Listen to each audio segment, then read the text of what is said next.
Hello everyone, welcome back to the channel. आज हम पढ़ेंगे आईबीपीएस एसओआईटी का एक और लेक्चर जो कि है security. And this is first part of the security. Examiner हर साल वही क्वेश्चन बार बार सेम फैक्ट्स पे रिपीट करता है। सेम की या डिफरेंट की, वन वे या रिवर्सिबल, या फिर साइन किस की से करते हैं हम, या फिर डिटेक्ट करने के लिए कि कौन सा ब्लॉक है। तो यहाँ पर क्या है, आपको सिर्फ फैक्ट याद रखना है तो आपके क्वेश्चन सॉल्व हो जाएंगे and it won't take more than 30 seconds. ये बहुत बार आपने सुना होगा, सीआईए ट्रायड से भी में भी क्वेश्चन आ चुका है, आईबीपीएस में भी आ चुका है। वो बहुत इंपॉर्टेंट है, this is one of the basic question of security. इसके अलावा हम आज पढ़ेंगे symmetric versus asymmetric, hashing, salting, MAC और signature, then certificates, attacks, firewalls, और फिर बाद में हम पीवाईक्यूज लगाएंगे। अगर आपको पहले से आता है और if you are not interested in this lecture, directly PYQ पे जंप कर सकते हो आप, या फिर आपका प्रिपेयर्ड है तो भी आप पीवाईक्यू पे जंप कर जाओ। ठीक, अब हम आते हैं सीआईए ट्रायड पे। इसमें क्या है, 3 गोल है अपने पास और 3 मैकेनिज्म है। ठीक, अब सीआईए का फुल फॉर्म क्या है? Confidentiality, integrity, availability. पहला जो पार्ट है कॉन्फिडेंशियलिटी, यहाँ पर लिखा हुआ है ओनली ऑथराइज्ड लोग ही डेटा पढ़ सकते हैं। ठीक है, कैसे मिलता है ये? इनक्रिप्शन और एक्सेस कंट्रोल से। Then we call integrity. अभी इंटीग्रिटी में क्या होता है? We check whether data is accurate और नॉट। क्या क्या होना चाहिए? एक्यूरेट होना चाहिए आपका डेटा, राइट, और अनऑल्टर्ड होना चाहिए, मतलब चेंज नहीं होना चाहिए। एंड अगर कोई टैम्परिंग हो रखी है तो वो डिटेक्ट हो जानी चाहिए automatically. And how do we achieve this? This is achieve using hashing, ठीक है, चेकसम से या फिर डिजिटल सिग्नेचर से। 3 पार्ट है जिससे हम इंटीग्रिटी मेंटेन करते हैं। कॉन्फिडेंशियलिटी के लिए हमने क्या बताया था? इनक्रिप्शन और एक्सेस कंट्रोल, याद रखना, ये आपका कॉन्फिडेंशियलिटी के लिए है। Now comes this availability. Availability क्या है? डेटा और सर्विसेज जो है आपकी, जो ऑथराइज्ड यूजर्स के लिए, वो अवेलेबल होना चाहिए। अब ये कैसे मिलेगा? It comes with either backup, या तो आप बैकअप रखिए या फिर आप रिडंडेंसी रखिए। ठीक है, रिडंडेंसी रख के होता है। और एक और है आपका डीडोस प्रोटेक्शन। ऐसे ही और भी मेथड्स होते हैं अवेलेबिलिटी के, याद रखना। C I A, C is encryption, I is hash और signature, A is through backup. अब आइडेंटिटी ट्रायो की बात करते हैं हम। ऑथेंटिकेशन और ऑथराइजेशन, ये ऑलमोस्ट हर इंटरव्यू में पूछा ही जाता है कि इन दोनों के बीच का डिफरेंस बताओ। स्टार्टिंग इंटरव्यूज में पूछा जाता है। ठीक, पहले ये होगा, आपका ऑथेंटिकेशन होगा, उसके बाद ही आप ऑथराइजेशन कर सकते हैं। ऑथेंटिकेशन में पूछा जाता है हु, एंड ऑथराइजेशन में पूछा जाता है व्हाट। ऑथेंटिकेशन में क्या है? आप कौन हो। अब वो कैसे पता चलेगा? थ्रू पासवर्ड, ओटीपी और बायोमेट्रिक। ठीक है, ये हमेशा पहले आता है। ऑथराइजेशन की अगर मैं बात करूं तो ये पूछता है कि आप क्या करने की इजाज़त चाहते हो, आपको करना क्या है, whether you have that authorisation और not, you have that access और नॉट। तो ये आएगा आपका ऑथेंटिकेशन के बाद। That means first is this, second is this. ठीक है, next important thing is non repudiation. अब ये क्या है? इंपॉर्टेंट तो है ये। इसका मतलब क्या होता है? इट मीन्स दैट आप अपने एक्शन से, जो आपने किया है, उससे आप मुकर तो नहीं जा रहे हो। तो ये डिलीवर होता है डिजिटल सिग्नेचर से, क्योंकि जो आपका एक्शन है वो आपके प्राइवेट की से जुड़ी है, और जो कि सिर्फ आपके पास ही होनी चाहिए। That means if it has been used, मतलब आपने ही एक्शन किया था। अब देखो यहाँ पर ट्रैप लिखा है, detecting whether data changed, it test integrity not confidentiality, non repudiation is delivered by a digital signature. अभी बताया था authentication always come before authorization, right. Next is your symmetric versus asymmetric. यहाँ पर क्रिप्टो के marks आते हैं। ठीक, यहाँ पर 2 है आपके, सिमेट्रिक और एसिमेट्रिक। क्यों यूज़ हो रहा है? देखो, सिमेट्रिक की इंक्रिप्शन जो होता है, इनक्रिप्ट और डिक्रिप्ट के लिए वी यूज़ द सेम की, सेम की बोथ वेज, यानी इनक्रिप्ट और डिक्रिप्ट के लिए वी यूज़ द सेम की। ये फास्ट है, बल्क डेटा के लिए एफिशिएंट होता है। This is fast and use for bulk data, याद रखना, बल्क डेटा के लिए है। पर एक दिक्कत है इसमें। अब उस सीक्रेट की को सिक्योरली शेयर कैसे करें? तो उसको आपको सिक्योरली शेयर करना होता है, बिकॉज वो कहीं भी अगर किसी को मिल गई तो इट कैन बी यूज्ड। अब इसके एग्जांपल क्या है? DES, 3DES और AES। एसिमेट्रिक जो है आपका, इसमें क्या होता है? पब्लिक की इंक्रिप्शन होता है। ठीक, पब्लिक की और प्राइवेट की दो यूज़ कर रहे हैं, की पेयर यूज़ होता है। यहाँ पर पब्लिक की को इनक्रिप्ट कर दिया गया है। पब्लिक की और प्राइवेट की क्या है? मैथमेटिकली लिंक्ड होते हैं, ठीक। अब because there are two keys involve, this is slower and heavier as well. ठीक है, ये हैवियर भी है, पर की डिस्ट्रीब्यूशन प्रॉब्लम सॉल्व कर देता है ये। जो ऊपर हमारे पास की डिस्ट्रीब्यूशन प्रॉब्लम हो रही थी ना कि सिक्योरली कैसे शेयर करें, तो वो यहाँ पर रिजॉल्व हो गई, क्योंकि यहाँ कोई सीक्रेट शेयर ही नहीं होता। एग्जाम्पल क्या है यहाँ पर आपका, RSA, ECC, डिफी हेलमेट। ठीक।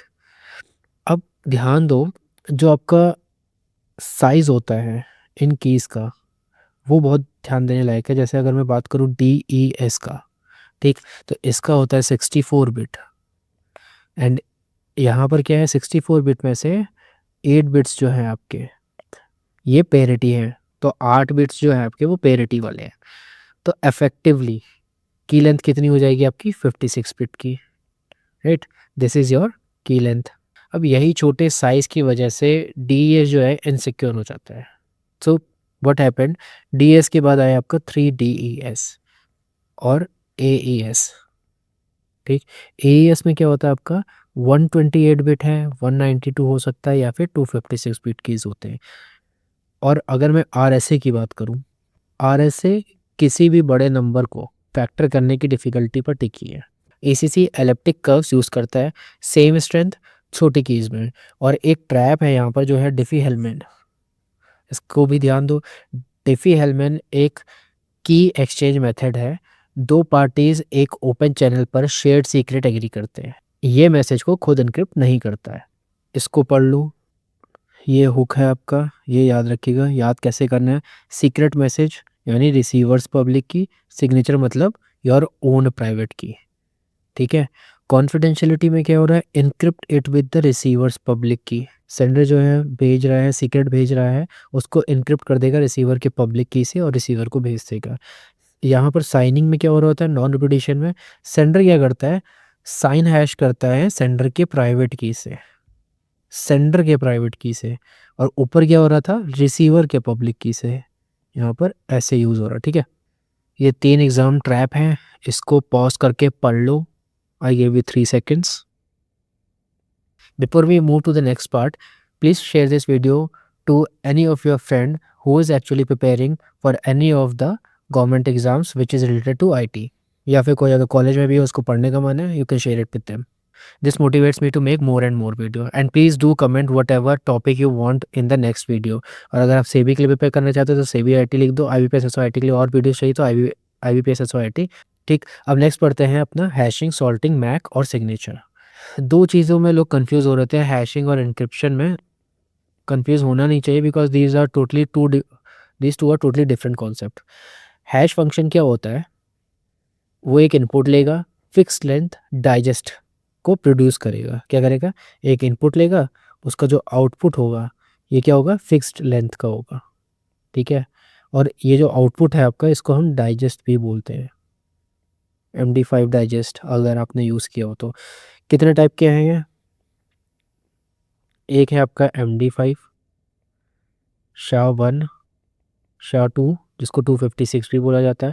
देन देयर आर मोर 512 और आगे भी। ठीक है। पूरा एक SHA फैमिली है, SHA फैमिली। अब एक चीज़ यहाँ पर ध्यान देनी है कि ये वन वे होता है, तो it is not reversible, it is not reversible, याद रखना। यानी हैश को हम वापस इनपुट में कन्वर्ट नहीं कर सकते। यहाँ पर आपको कोई भी की नहीं चाहिए, देयर इज़ नो की रिक्वायर्ड, नो की रिक्वायर्ड। इसका काम है इंटीग्रिटी और पासवर्ड स्टोरेज, कॉन्फिडेंशियलिटी नहीं है बिल्कुल भी। ये क्या कर रहा है, इंटीग्रिटी और पासवर्ड स्टोरेज कर रहा है। इंटीग्रिटी मेंटेन कर रहा है, पासवर्ड स्टोर कर सकता है, फिंगरप्रिंट के लिए यूज़ होता है। ठीक। हैशिंग डेटा को छुपा नहीं रहा है, उसका फिंगरप्रिंट बना रहा है, डाइजेस्ट बना रहा है उसका। अब डाइजेस्ट साइज़ याद रखना कि जो आपका MD5 है, ठीक, ये है आपका 128 बिट का। शाह जो है आपका वो कितने बिट का है, SHA-1 जो है आपका वो है 160 बिट का, और SHA-2 जो है आपका वो है आपका 256 बिट्स का। ठीक। अब जो MD5 और SHA-1 है, ये एक्चुअली में वीक है, सो दीज आर वीक और ये ब्रोकन माने जाते हैं, इसलिए SHA-256 यूज़ होता है।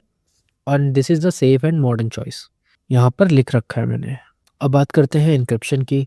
इनक्रिप्शन क्या आपका रिवर्सिबल है, यस, इनक्रिप्शन आपका रिवर्सिबल है। कैसे? क्योंकि एक बार हम एन्क्रिप्ट करते हैं फिर हम उसको डिक्रिप्ट करते हैं। अब इसके लिए क्या की ज़रूरत है? Yes we do need a key here. अब ये एक्चुअली में क्या करता है? हाइड करता है डेटा को, राइट? एन्क्रिप्ट से आपको समझ में आना चाहिए, इंग्लिश वर्ड का मतलब ही यही होता है कि डेटा को छुपाना है, एन्क्रिप्ट करना है, right?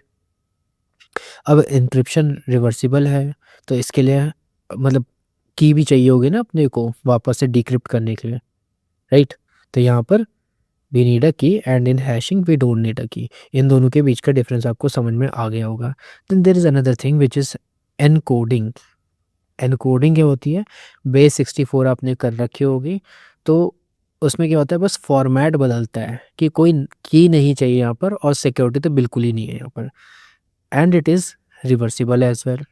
Encoding and then reversible में क्या हो जाएगा? डिकोडिंग हो जाएगा, राइट? ये क्या कर रहा है? सिर्फ चेंज कर रहा है फॉर्मेट को, so there is zero security. तीनों कॉन्सेप्ट समझ में आ गए होंगे आपको। एक और चीज़ होती है यहाँ पर जिसको हम क्या कहते हैं? सॉल्टिंग। सॉल्टिंग में क्या है? इट्स जस्ट हैशिंग, बट इसमें हम एक और चीज़ कर रहे हैं कि इनपुट में एक रैंडम वैल्यू ऐड कर देते हैं। सो सॉर्टिंग से क्या हो रहा है? हम हैशिंग से पहले इनपुट में एक रैंडम वैल्यू ऐड कर देंगे। उससे क्या होगा? जो सपोज कर लो, जो अगर आइडेंटिकल पासवर्ड की बात करें तो आइडेंटिकल पासवर्ड्स डिफरेंट हैशेस बनाएंगे और pre computed rainbow table attacks यहाँ पर बेकार हो जाते हैं। क्या बोला मैंने? आइडेंटिकल पासवर्ड्स जो हैं आपके डिफरेंट हैश बनाएंगे because we would be adding something in with the input. यहाँ पर लिखा है, आप पढ़ लो दोबारा। नेक्स्ट है सिग्नेचर से रिलेटेड मैक या फिर एच मैक। इसमें क्या कर रहे हैं हम? शेयर्ड सीक्रेट की को यूज़ करते हैं। ये इंटीग्रिटी और ऑथेंटिकेशन देता है। इंटीग्रिटी दे रहा है, ऑथेंटिकेशन दे रहा है, पर देर इज़ नॉन रिपीटिशन। ठीक, क्योंकि दोनों पार्टीज सेम की शेयर करते हैं इसलिए ये नॉन रिपीटिशन नहीं देता है।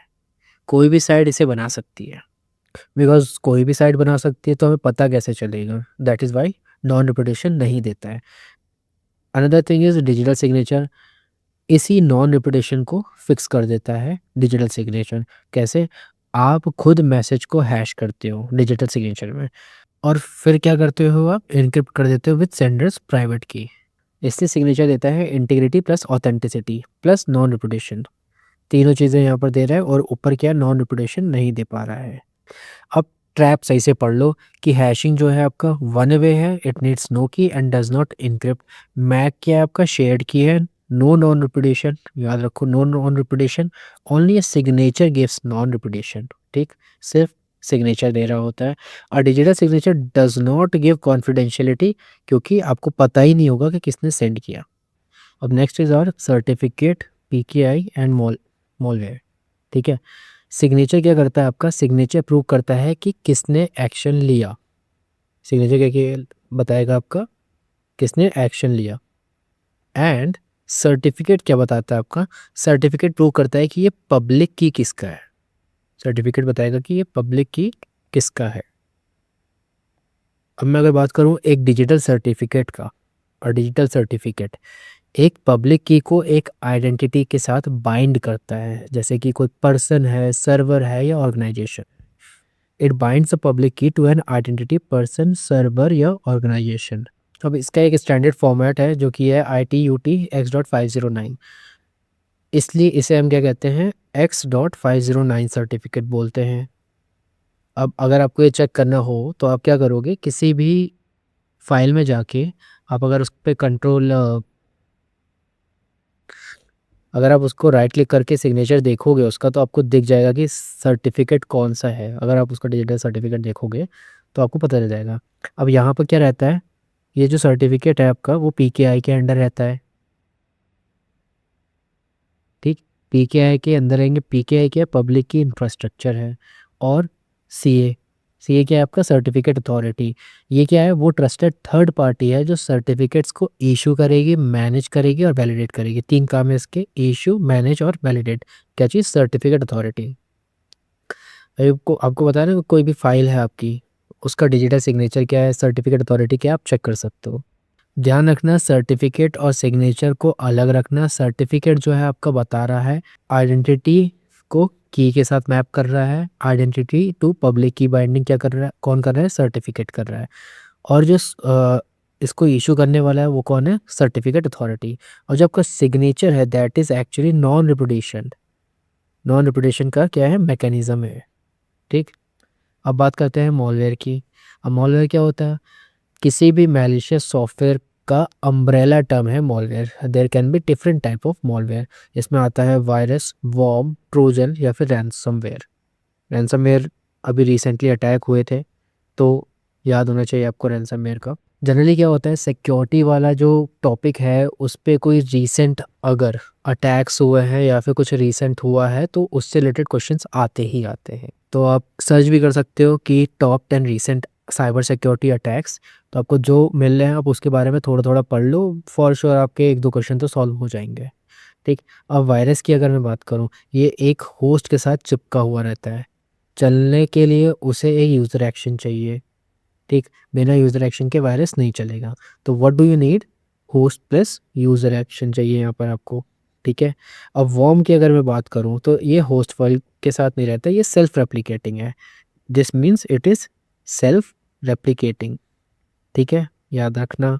सेल्फ रेप्लिकेटिंग रेप्लिकेटिंग है तो इसको यूज़र की क्या ज़रूरत, खुद ही नेटवर्क में अपने आप ही फैलना स्टार्ट कर लेता है कंप्यूटर होस्ट को यूज़ करके। So there is no host file needed, no user action is needed. यही सेल्फ रेप्लिकेशन एग्जाम का सिग्नेचर क्लू है। अगर क्वेश्चन पूछ लिया which one of these malwares is self replicating, तो आपको क्या आंसर देना है? वॉर्म। अर्थवॉर्म जैसे होते हैं सेल्फ रेप्लिकेटिंग होते हैं, वैसे ही याद कर लेना वॉर्म्स। ट्रोजन की बात करूँ तो ये एक्चुअली में ऐसा लगता है कि लेजिटिमेट सॉफ्टवेयर है बट होता नहीं है। तो यूज़र विलिंगली इसको इंस्टॉल करता है और ये सेल्फ रेप्लिकेट नहीं होता है। तो disguised as legit, installs willingly and there is no self replication here. Next is your ransomware. ये क्या करेगा? विक्टिम की फाइल्स को इनक्रिप्ट कर देगा, डिक्रिप्शन के लिए पेमेंट मांगता है। This was one of the malware which was in Windows. इसके अलावा 2-3 चीज़ें और याद रखो। की लॉगर है, रेजिडेंट वायरस है, वेब बग है, ये भी आ जाते हैं कभी कभी। की लॉगर क्या है? ये हर की स्ट्रोक रिकॉर्ड करता है। तो अगर आपके लैपटॉप पे की लॉगर है तो आपका पासवर्ड इजीली चले गया, राइट। रेजिडेंट वायरस क्या होता है? इट लिव्स इन रैम और ओएस चलते वक्त एक्टिव हो जाता है। वेब बग क्या है? आपका malware hidden in an image via steganography, right. ये वेब बग भी काफ़ी यूज़ होता है, जो अपने व्हाट्सएप पे फोटोज़ वगैरह सेंड हो रहे होते हैं उसके साथ रहता है। अब पढ़ते हैं अटैक के बारे में। अटैक्स बहुत जल्दी जल्दी पढ़ाऊंगा क्योंकि आपको पता होंगे पहले से। तो फिशिंग क्या होता है? Mass fake messages impersonating a trusted entity. जैसे वेबसाइट होती है जो लग रही है कि अमेज़ॉन की है पर अमेज़ॉन की है नहीं, जिसमें बोल दिया जाता है कि 1 रुपये में आपको कोई फ़ोन मिल रहा है, ऐसा टाइप्स। एसक्यूएल इंजेक्शन क्या होता है? याद रखो, एसक्यूएल इंजेक्शन बहुत पूछा जाता है, क्रॉस साइट स्क्रिप्टिंग भी पूछी जाती है। एसक्यूएल इंजेक्शन आपको इंटरव्यू में ज़रूर पूछा जाएगा, कहीं भी जाओ। अभी इसरो में भी पूछा गया था एक कैंडिडेट से, और सेबी में भी पूछा गया है, आईबीपीएस में भी लोगों से पूछा गया है। तो एसक्यूएल इंजेक्शन में क्या होता है? इनपुट फील्ड्स के थ्रू मैलिशियस एसक्यूएल क्वेरी ही रन कर लिया जाता है। ठीक है। इसमें क्या कर रहे होते हैं? डेटाबेस को टारगेट करते हैं। इसको बचाने के लिए करते हैं इनपुट वैलिडेट करते हैं या फिर सैनिटाइज करते हैं, प्लस पैरामीटराइज्ड क्वेरीज रखते हैं। If I talk about cross site scripting, तो ये क्या करता है? एक ट्रस्टेड वेबसाइट में मैलिशियस स्क्रिप्ट इंजेक्ट करके उसके यूजर्स को अटैक करता है। Injects malicious scripts into a trusted sites and attacks its users. ठीक। Next is your CSRF। CSRF is also a good topic. इसमें क्या होता है? लॉग्ड इन विक्टिम के ब्राउज़र को ट्रिक करके, अनऑथराइज्ड ऑथेंटिकेटेड रिक्वेस्ट भिजवाना। Tricks the logged in victim's browser into an unauthorized request.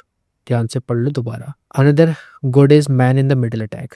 Attacker छुप के दो पार्टीज के बीच में बैठ जाता है और सारी की सारी रिक्वेस्ट को पढ़ रहा होता है। डॉस और डीडॉस बहुत ही कॉमन है। एक सर्विस को ओवरवेल्म कर देता है ताकि सर्विस चले ही ना, एक साथ बहुत सारी रिक्वेस्ट भेज दो। ठीक। डीडॉस में क्या हो रहा होता है? डिस्ट्रीब्यूटेड होता है, बहुत सारी मशीन यूज़ कर रहे होते हैं instead of a single machine. Brute force क्या है? हर पॉसिबल की ट्राई करना। जैसे पासवर्ड अगर क्रैक करना है, 4 डिजिट का आपका अगर पिन है तो फिर कितने यूज़ कर सकते हो? 10⁴ की कीज़ आप यूज़ कर सकते हो, तो आपका ब्रूट फोर्स से ब्रेक हो जाएगा। अब ये हुए आपके अटैक्स। इनको रोकने के लिए हम क्या यूज़ करते हैं? फायरवॉल्स यूज़ कर रहे होते हैं। फायरवॉल क्या करता है आपका? रूल्स के बेस पर इनकमिंग और आउटगोइंग ट्रैफिक को मॉनिटर और कंट्रोल करता है। मॉनिटर और कंट्रोल करता है किसको? इनकमिंग और आउटगोइंग ट्रैफिक को, प्लस पोर्ट को भी कंट्रोल कर रहा होता है। ठीक है, ये है हमारा फायरवॉल। अब फायरवॉल की डिफरेंट जनरेशन है, 1, 2 एंड 3। अब होता क्या है इनमें जनरेशन में? स्टैटिक पैकेट फिल्टर करता है पहला जनरेशन वाला। सेकंड जो है वो क्या करता है? डायनेमिक या स्टेटफुल पैकेट फिल्टरिंग करेगा, जो हर कनेक्शन को ट्रैक करेगा। तीसरा जो है वो है आपका NGFW। सो NGFW क्या है? नेक्स्ट जनरेशन फायरवॉल है। It is an advance network security device that goes beyond your traditional port based firewalls by inspecting the contents of traffic at application layer. Next is your IDS versus IPS. इन दोनों का full form आपको आना चाहिए, intrusion detection system और intrusion prevention system. IDS क्या कर रहा होता है? सिर्फ डिटेक्ट करता है और अलर्ट देता है। This is your passive, right. And if I talk about IPS which is intrusion prevention system, ये क्या करेगा? आपका डिटेक्ट भी करेगा और प्रिवेंट भी करेगा। अब देखो इसमें एक और चीज़ है कि हम लोग एक और लेयर लगा सकते हैं ऑथेंटिकेशन के लिए, which is multi factor authentication. आप लोगों ने करा ही होगा, जीमेल में भी मल्टी फैक्टर ऑथेंटिकेशन होता है। ऑथेंटिकेशन फैक्टर्स कौन कौन से होते हैं? Something you know, something you have और समथिंग यू आर। दो या ज़्यादा यूज़ करना है तो मल्टी फैक्टर ऑथेंटिकेशन बोला जाता है। ठीक है, 2 और more of this multi factor authentication माना जाता है। अब ट्रैप देख लो, IDS detects only, IPS blocks. A firewall can filter external traffic perfectly, but it still can't stop an authorized insider stealing data. Cross site scripting का भी बताया था, CSRF का भी बताया था, फिर से पढ़ लो। SQL injection attacks the database directly. अगर अभी तक के आपको कुछ समझ में नहीं आया है तो प्लीज़ कमेंट कर दो क्या समझ में नहीं आया है, या फिर कोई ऐसा टॉपिक है जो आप चाहते हो कि मैं पढ़ाऊँ तो वो भी आप लिख दो, और नोट्स के लिए नोट्स कमेंट कर दो। सो यहाँ क्वेश्चन है, in cryptography a dash uses the same key for both encryption and decryption. Same key use हो रहा है तो क्या होगा यहाँ पर? ऑप्शन क्या है? Asymmetric, symmetric, public, hash function, digital signature. तो यहाँ पर आंसर क्या है आपका? सिमेट्रिक की। क्यों? दोनों डायरेक्शन में सेम की होती है, यही सिमेट्रिक की डेफिनेशन है। इसमें क्या क्या यूज़ हो रहा है? DES, 3DES और AES, ये 3 होते हैं। ठीक है, question number 2 is what is the effective encryption key length used by DES including excluding parity bits. याद करें, पेरिटी बिट्स कितने थे? 8 थे। टोटल कितने थे? 64। तो कितने बच गए? 56।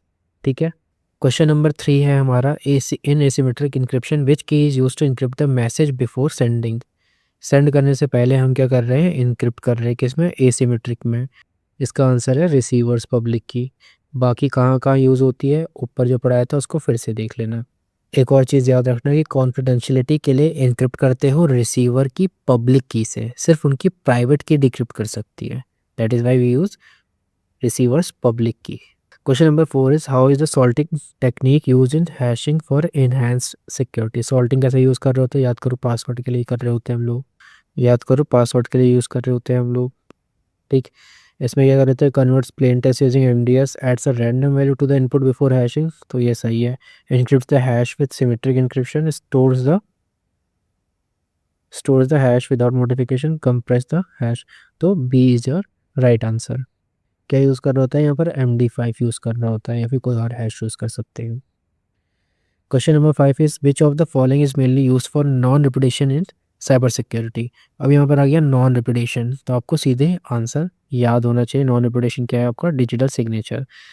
गलती से डिजिटल सर्टिफिकेट मत कर देना। एक और बार रिवाइज कर लो, नॉन रिपीटेशन का मतलब होता है कि अपनी एक्शन से हम मुकर नहीं सकते।